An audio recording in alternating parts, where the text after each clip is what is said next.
கிறிஸ்துவுக்குள் அன்பானவர்களே, இன்றைய காலை வேத தியானம் ஆதியாகமம் 39:5. கர்த்தர் யோசேப்பு நிமித்தம் அந்த எகிப்தியன் வீட்டை ஆசீர்வதித்தார். வீட்டிலும் வெளியிலும் அவனுக்கு உண்டான எல்லாவற்றிலும் கர்த்தருடைய ஆசீர்வாதம் இருந்தது.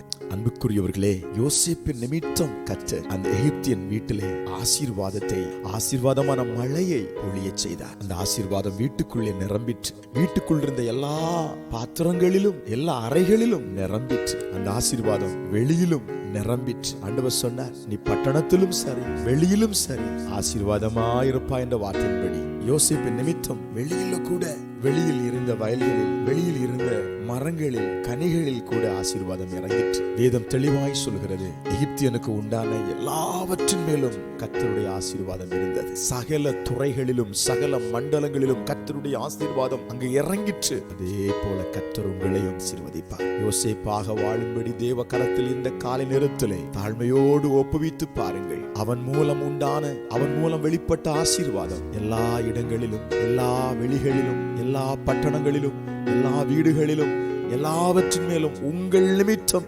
இறங்குவதை கண்டு கர்த்தரை துதிப்பீர்கள். ஆமென். ஜெபிப்போம். பரலோக பிதாவே, இந்த காலை வேளையிலே யோசேப்பின் நிமித்தம் எகிப்தியன் வீட்டை ஆசீர்வதித்தது போல ஜெபத்தில் பங்கெடுத்துக் கொண்டிருக்கிற உம்முடைய பிள்ளைகள் நிமித்தம் வாழும் பிரதேசத்தை, வாழும் வசிப்பிடத்தை, வாழும் ஆதாரத்தை தேவன் ஆசீர்வதிப்பதற்காய் ஸ்தோத்திரம்.